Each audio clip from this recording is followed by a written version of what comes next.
በስመ አብ ወወልድ ወመንፈስ ቅዱስ አሐዱ አምላክ አሜን። የተወደዳችሁ እግዚአብሔር ሰዎች የእናታችን የእመቤታችን የቅድስት ድንግል ማርያም የአስራት የቃል ኪዳን ልጆች በወደደን በፈቀረን በአንድያ ልጁ በኢየሱስ ክርስቶስ ሰላም እንደምን ቆያችሁ? አሜን። የአምላካችን ስም ዘወትር የተመሰገነና የተወደሰ ይሁን። የቅዱስ ማቴዎስ ወንጌል ምዕራፍ 7 ከቁጥር 1 ጀምሮ ያለውን ሐሳብ እናብራራለን። እግዚአብሔር አምላካችን በቸርነቱ እንዲያስተምረን የእርሱ ቅዱስ ፈቃድ ይሁንልን። የቅዱስ ማቴዎስ ወንጌል ምዕራፍ 7 ቁጥር 1 ላይ እንዳይፈረድባችሁ አትፍረዱ ይላል።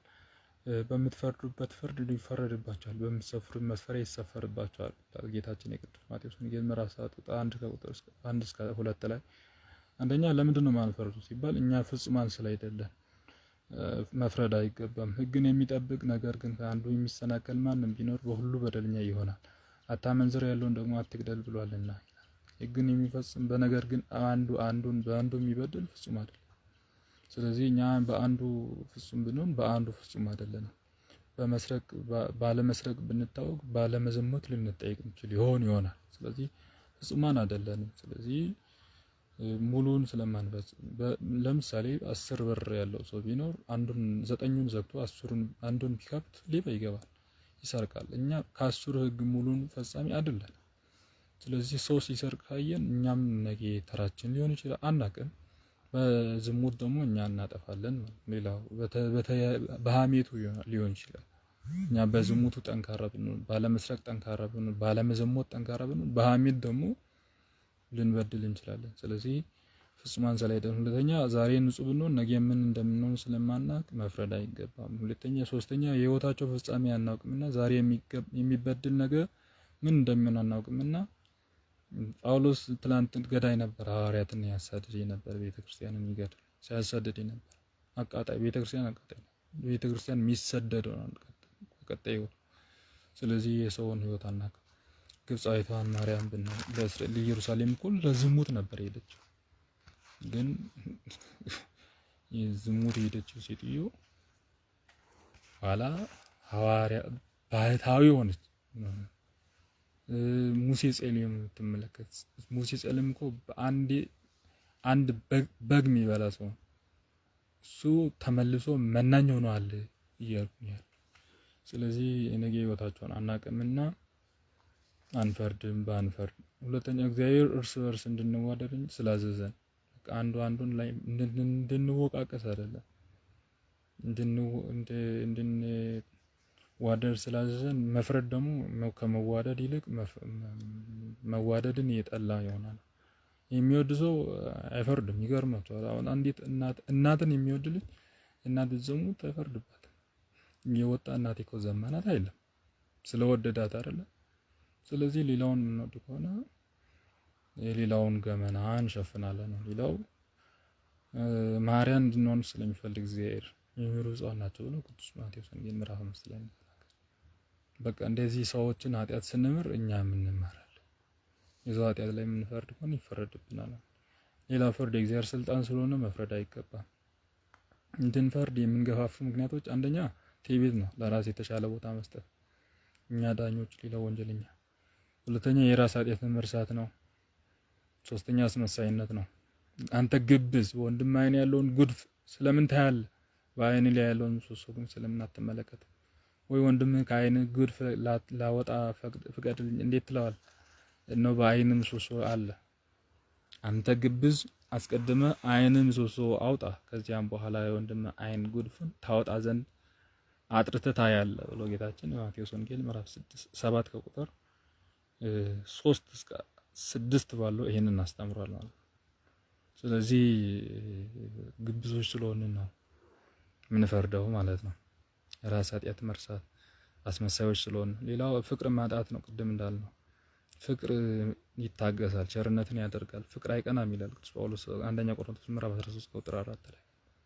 ፍቅር አይታበይም፣ የማይገባውን አያደርግም፣ በደልን አይቆጥርም፣ የራሱን አይፈልግ፣ አይበሳጭም፣ በደልን አይቆጥርም ይላል። ስለዚህ ስለማንዋደድ ነው። ፍቅር ለዘወትር አይወድቅም። ትንቢትም ቢሆን ይሻራል፣ ልሳኖች ቢሆን ይቀየራሉ፣ እውቀትም ቢሆን ይሻራል። ሌላው የሰይጣን ተንኮል ነው እንድንፈርድ የሚያደርገው። ሌላው የሰንቦላ ችግር ምክንያት ነው። እኔ ብቻ አይደለሁም ሌላውም ሰው እንዲህ ኃጢአት ይሰራል እያሉ ለራስ ልቦና ይቅርታ፣ ለራስ ኃጢአት ይቅርታ ለማድረግ የስነ ልቦና ቀውስ ነው። ሌላው የሌሎችን ትምህርት ላለመውሰድ የሚደረግ አመጽ ነው።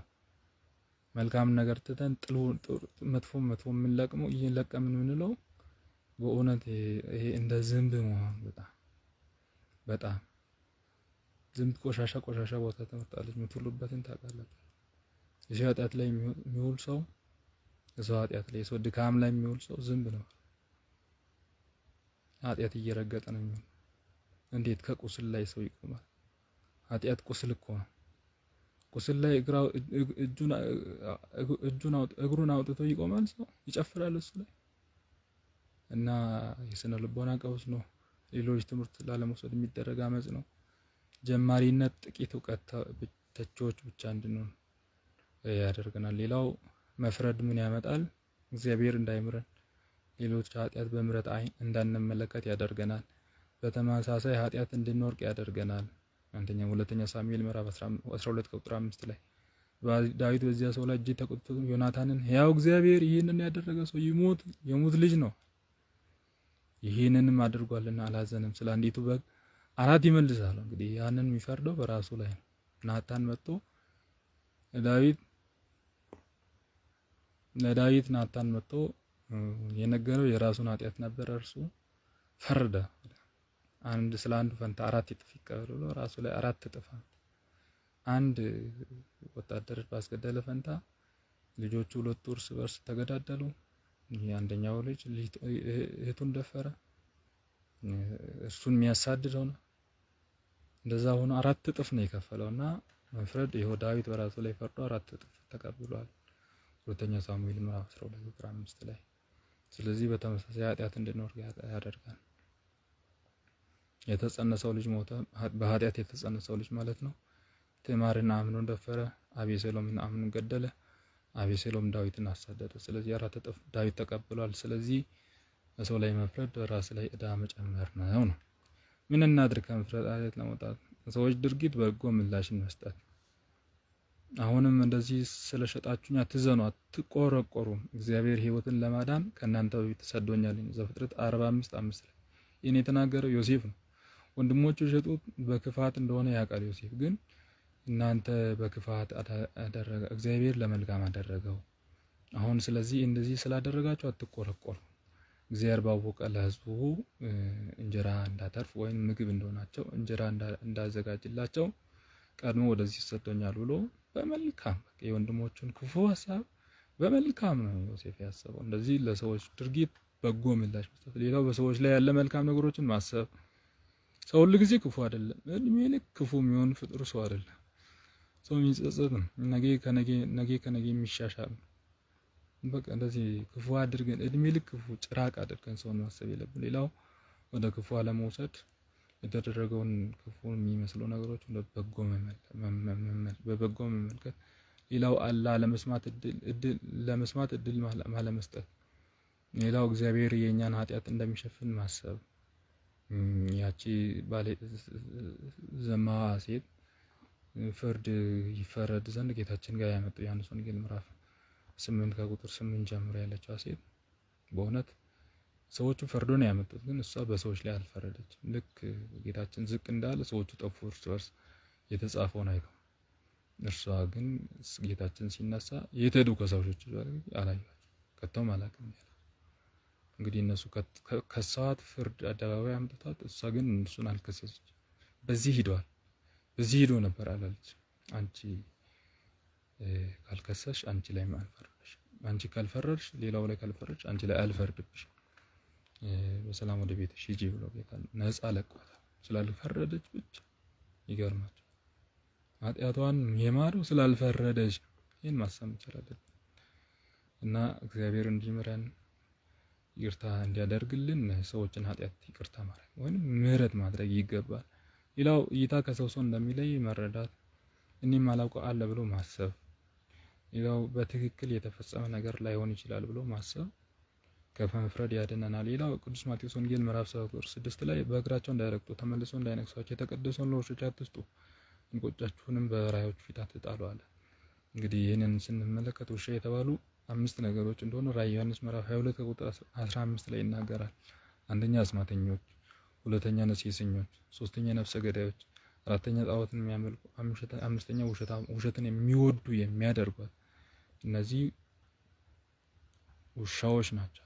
እንግዲህ ለውሻዎች የተቀደሰውን አትስጡ ሲባል ለሴሰኛዎች፣ ለአስማተኞች፣ ለነፍሰ ገዳዮች፣ ጣዖቱን ለሚያመልኩ፣ ውሸትን የሚወዱና ለሚያደርጉ ለነዚህ የተቀደሰውን ስጋው ደግሞ የተቀደሰውን ስጋው ደግሞ አትስጡ ማለት ነው።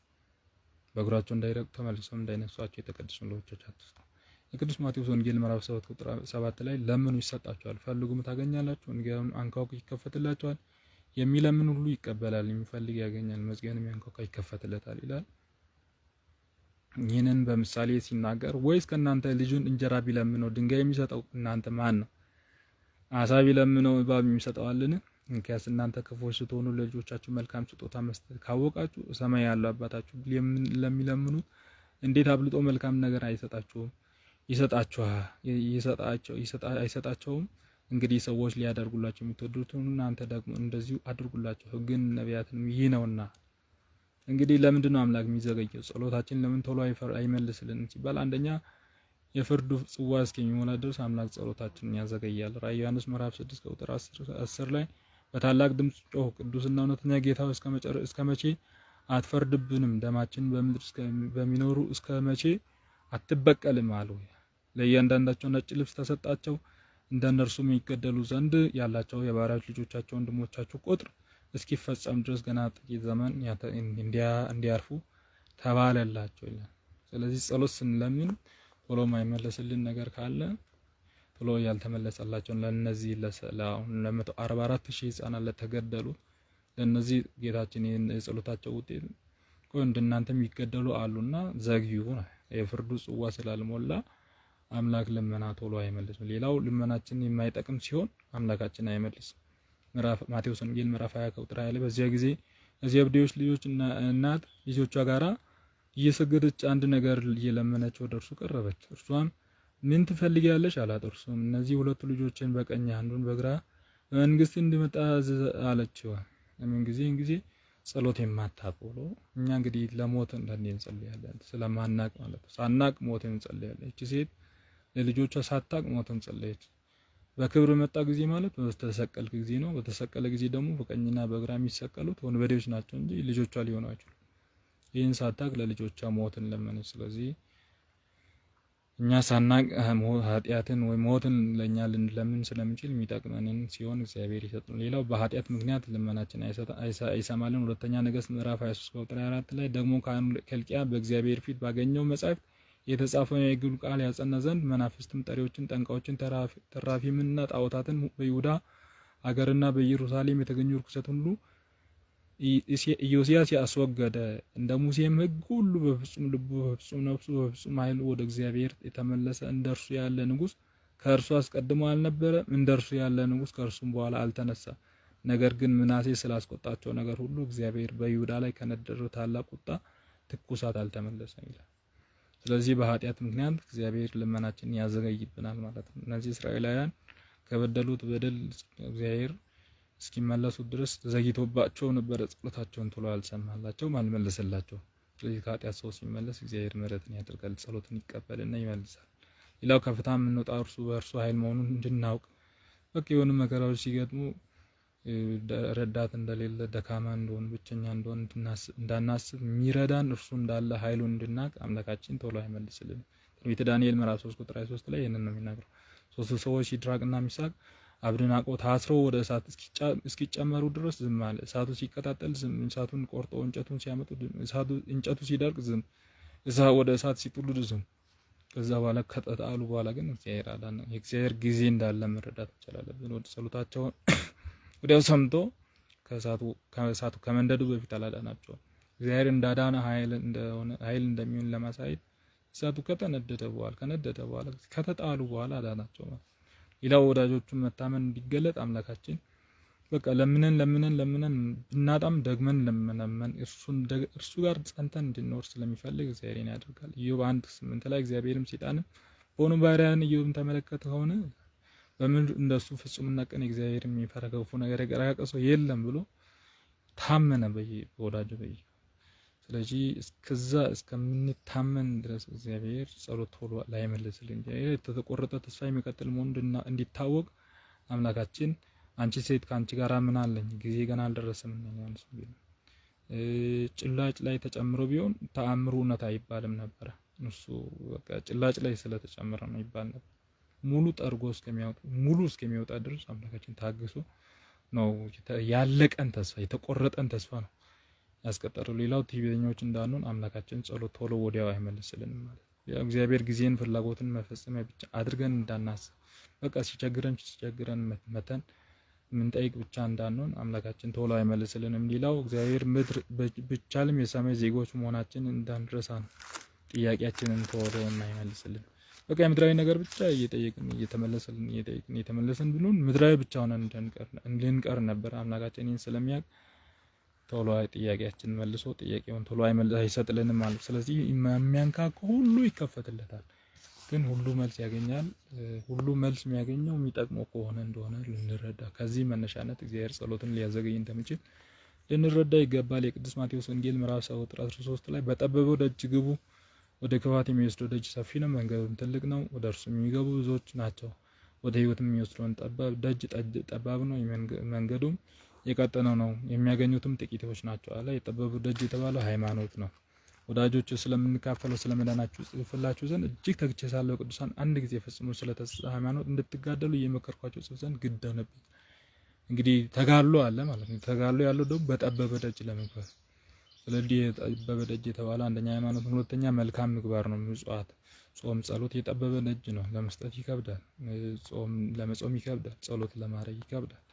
ስለዚህ የጠበበ ደጅ ነው። ብዙዎች በዛ ግን አይሄዱም። ሌላው የበግ ለምድ ለብስ ከሚጠባቸው ከውስጣቸው ነጣቂዎች ከሆኑ ተኩላዎች ከሐሰተኞች ነቢያት ተጠበቁ አለ ቅዱስ ማቴዎስ ወንጌል ምዕራፍ 7 ቁጥር 5 ላይ። ተኩላ 5 ነገሮችን ያደርጋል በጎችን ለመያዝ። አንደኛ ድርቅ ሲሆን ደስ ይለዋል። ተኩላ ለምን? የበጎች ጠባቂ በረሃብ ምክንያት በጎችን በትክክል አይጠብቅምና ተኩላ ድርቅ ሲሆን ሐሴት ያደርጋል። በጎቹም አቅም አጥተው ሳር አጥተው አቅም አጥተው ተኝተው ነው የሚያገኛቸው። ባተኙበት አግኝተው ይበላቸዋል። ሁለተኛ ተኩላ በጭቃ ይንከባለልና ራሱን ጭቃ አስመስሎ ይተኛል። በግ ሳር ለመብላት በመጣችበት ጭቃ መስሏቸው ሳር ሲበሉ አንገታቸውን ይይዛል ማለት ነው። ሌላው በጎች ባሉበት ይሄድና ከተራራ ላይ ሆኖ እግሩን ከፍ ያደርጋል። ጠረኑን አይተው ሰምተው ይጠፋሉ ማለት ነው በጎች። ሌላው ተኩላ በጎችን የተሰበሰቡበት ጋር ይሄድና ከመካከላቸው ይሮጣል ማለት ነው። ይበታተናሉ። ሲበታተኑ ስለዚህ እነዚህ አራቱ ነገሮች የመጨረሻም ተኩላ በጎችን ለመያዝ የሚያደርገው የበጎችን ቆዳ ይለብስና ወደ በጎች ከበጎች ጋር ወደ በረት ይገባል። እነዚህ አምስቱም ነገሮች ምሳሌዎች ናቸው። ልክ ድርቅ ሲሆን ተኩላ ይወዳል ማለት እኛም ከኃጢአት ጋር ስንኖር ማለት ከቅድስና ነጻ ስንሆን የቅድስና ረሃብ ሲገጥመን ወይ የቅድስና ደረቆች ስንሆን ተኩላ ደስ ይለዋል ማለት መናፍቅ ደስ ይላል። ሰካራም የሆነውን ሰው ሃይማኖት ለማስቀየር መናፍቅ አንቺ ባልሽ እኮ አንቺ ሃይማኖት ብትቀይሪ መጠጥ ያቆማል እያሉ እንደዚህ ከቅድስና የራቁ ናቸውና እነዚህ ደረቆች ናቸው፣ ከቅድስና የራቁ። ሌላው ተኩላ በጭቃ ይንከባለላል ማለት መጽሐፍ ቅዱስን ይዘው ይመጣሉ። መናፍቃን እውነት መስሎ ይመጣል፣ ጭቃ መስሎ እንደሚበላቸው ማለት ነው። ሌላው በጎች ባሉበት ይሄድና ከተራራ ላይ ይቆማል፣ ጠረኑን ይልካል ማለት መናፍቃን ትምህርታቸውን ኦርቶዶክሳዊ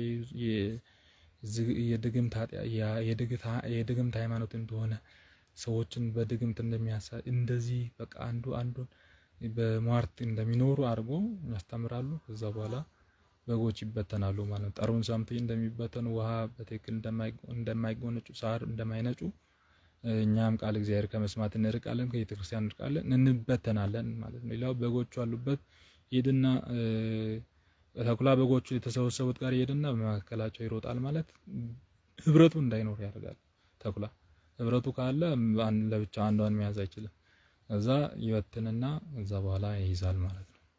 እኛም ስንበታተን በቃ እኛ በሃይማኖት ምክንያት ስንበታተን፣ በሀሳብ ልዩነት ስንበታተን፣ በተለያዩ ምክንያቶች ስንበታተን መናፍቃኑ ከኛ አንዱን እየወሰዱ ይጨርሱብናል ማለት ነው። ሌላው ተኩላ መጨረሻ የሚያደርገው የበጉን ቆዳ ለብሶ እስከ በረት ድረስ መሄድ፣ እዛው እያደረ ማዳሩን ከበጎች ጋር ገብቷል እየበላ ያድራል ማለት ነው። ቤተክርስቲያን የመጨረሻው በቃ መናፍቃን የሚያደርጉት ቤተክርስቲያን መናፍቅ ጳጳሳትን፣ መናፍቅ ሰባኪያንን፣ መናፍቅ ቀሳውስትን፣ መናፍቅ ዲያቆናትን እዛው አስገብቶ እዚያው ምዕመናን እንዲጨርሱ። የቅዱስ ማቴዎስ ወንጌል ምዕራፍ 7:16 ላይ ከፍሬያቸው ታውቃቸዋለች።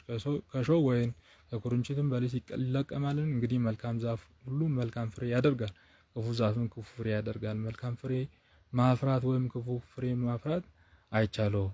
መልካም ፍሬ የሚያደርግ ሁሉ ዛሬ ሁሉ ይቆረጣል፣ ወደ እሳትም ይጣላል። ስለዚህ ከፍሬያቸው ታውቃቸዋላችሁ ብሎ መልካም ፍሬ የሚያደርጉ ዛፎችን ነግሮናል ማለት ነው። ስለዚህ እሳት ለሁለት ነገር ነው የሚጠቅመው። እሳት ጥቅም አለው፣ ጉዳት አለው። እሳት ለማጽናት ይጠቅማል። እርስ በርሳቸው ኑጡ ብንስራ በእሳትም እንተኩሰው።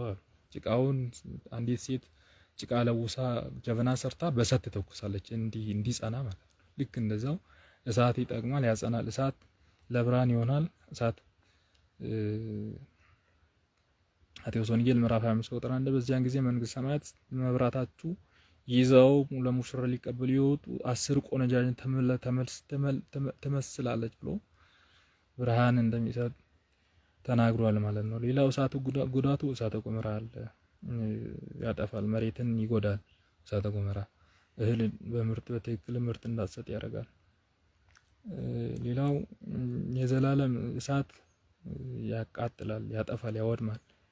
ሌላው እሳት የዘላለም እሳት አለ የሚያቃጥል ነፍስን የሚያቃጥል። መጨረሻው የማቴዎስ ወንጌል ምዕራፍ 7 ቁጥር 21 ላይ በሰማያት ያለውን የአባቴን ፍቃድ የሚያደርግ እንጂ ጌታዬ ጌታዬ የሚለኝ ሁሉ መንግስተ ሰማያት የሚገባ አይደለም። ብዙዎች ጌታዬ ጌታዬ በስምህ ትንቢት አልተናገርንምን? በስምህ አጋንንት አላወጣምን? በስምህ ተአምራት አላደረግንም? እዚያን ጊዜ ከቶ አላውቃችሁም እላችኋል፣ እናንተ አመፀኞች ከእኔ ራቁ ብዬ እመሰክርላችኋለሁ ይልና የቅዱስ ማቴዎስ ወንጌል ምዕራፍ 7 ቁጥር 24 ላይ ስለዚህ ይህን ቃሌን ሰምቶ የሚያደርገው ሁሉ ቤቱን በዓለት ላይ የሰራ ልባም ሰውን ይመስላል። ዝናብም ወረደ፣ ነፋስም ነፈሰ፣ ጎርፍም ጎረፈ፣ ቤቱ በዓለት ላይ ስለተመሰረተ አልወደቀም ይላል። ይህን ቃሌን ሰምቶ የማያደርገው ሰው ቢኖር በአሸዋ የተሰራ ሰነፍ ሰውን ይመስላል። ዝናቡም ጎርፍም ጎረፈ፣ መሬቱ ነፋስም ወደቀ፣ ቤቱም መታው ወደቀም፣ አወዳደቁም ታላቅ ሆነ ይልና ሁለቱ ቤቶች ሁለት አይነት ፈተናዎች ነው የመጡት። አንደኛው ፈተና ከላይ ዝናብ፣ ከመሃል ከጎን ነፋስ፣ ከስር ደግሞ ጎርፍ። ቤቶቹ የተመሰረቱበት አለትና አሸዋ ናቸው። ቤቶቹ ፈተና ሁለቱም ተመሳሳይ ነው። አወዳደቁ የሆነ በአሸዋ ላይ የተሰራ ነው። አሸዋ ላይ የሰራው ሰው ምን አይነት ሰው ቢባል ቃሌን ሰምቶ የማያደርግ ነው ማለት ነው። አለት አንደኛ ቤተክርስቲያን ናት። አንተ አለትና ቤተክርስቲያን፣ በዚህ አለት ላይ ቤተክርስቲያን እንሰራታለሁ ብሏል ቅዱስ ጴጥሮስ። ሌላው አለት የማይናወጥ ነው። በፈተና በምን የማይናወጡ የክርስቲያኖች ምሳሌ ነው። ሌላው አለት ዶግማ ነው። ዶግማ አይቀየርም፣ አይሻሻልም። ሌላው በአሸዋ ጥርጣሬ ነው። አሸዋ የተመሰረተ ቤት። ሌላው ጊዜያዊ ሀብት አሸዋ ይባላል። ውዳሴ ከንቱ አሸዋ ይባላል። አሸዋ አይቆጠርም። ክርስትናም የተቆጠረ የተሰፈረ ሕግ ያለን፣ አሕዛብ ደግሞ የተቆጠሩላቸውን ሕግ ትተው ራሳቸው የሚሰሩ ናቸው፣ አይቆጠሩም። ሌላው ይሸረሽራል አሸዋ። እኛም ደግሞ ሀጣን ደግሞ አይጸኑም ማለት ነው። ፈተና ሲመጣባቸው መከራ ሲመጣባቸው አይጸኑም። ስለዚህ በዓለቱ ለመታነጽ ምን እናድርግ? አንደኛ በሕጉ መሄድ፣ ሁለተኛ መጸለይ፣ ሶስተኛ በዓለቱ በክርስቶስ መታመን። ዓለቱ ክርስቶስ ስለሆነ ማለት ነውና የቅዱስ ማቴዎስ ወንጌል ምዕራፍ 7ን በዚህ መልኩ አየን ማለት ነው። አትፍረዱ ከሚለው እስከ መጨረሻው ድረስ ያለው ሁለቱ ቤቶች በአለትና በአሸዋ የተሰሩ ሁለቱ ቤቶች፣ ከአለቱና ከአሸዋው የትኛው እንደፈረሰ፣ አለቱ ማን እንደሆነ፣ አለቱ ክርስቶስ እንደሆነ፣ በአለቱ በክርስቶስ ከታነጽን ደግሞ ለዘላለሙ ጸንተን እንደምንኖር፣ በስጋው ደግሞ ከታነጽን፣ ቃለ እግዚአብሔር ከታነጽን፣ በንስሐ ከታነጽን፣ በመልካም ስራ ከታነጽን፣ እነዚህ ሁሉ አለት እንደሚባሉ፣ እነዚህ የታነጸ ደግሞ ፈተና ቢመጣ እንደማይወርቅ፣ ከጎን የመጣ ከላይ የመጣ ፈተና ዲያብሎስ የሚያመጣባቸው ፈተናዎችን ከላይ የመጡ ፈተናዎች እንላለን። ከጎን የሚለው ከሚስት ከባል የሚመጣ ፈተና ከጎን የሚመጣ፣ ልክ ኢዮብን ሚስቱ እንደፈተነችው ከጎን የሚመጣ ፈተና ማለት ነው። ከስር የሚመጣ ማለት ከታች ብለን ከምናስባቸው ከሰራተኛ ከምን ልክ ጴጥሮስን ያቺ ሰራተኛ አንተ ከእርሱ ጋር ያለ ትመስላለህ ብሎ ማለት አንቺ የምትሆን ሰውዬ አላቅም ብሎ ክዷል። እና ከታችም ፈተና ይመጣል ማለት ነው። እና ከታች ከልጆች የሚመጣ ፈተና ከታች የሚመጣ ይባላል። ከሚስት የሚመጣ ከጎን የሚመጣ ይባላል። ከላይ የሚመጣ ከሰይጣን ከአጋንንት የሚመጣ ፈተና ይባላል። እነዚህ ከላይም ከታችም ከጎንም ፈተናዎች ሲመጡ ግን በአለት ላይ የተመሰረተ ቤት ጸንቶ ይኖራል። ያስተማረን የመከረን የገሰጸን የቅዱሳን አምላክ ስሙ ዘወትር የተመሰገነ የተወደሰ ይሁን። ወስብሐት ለእግዚአብሔር።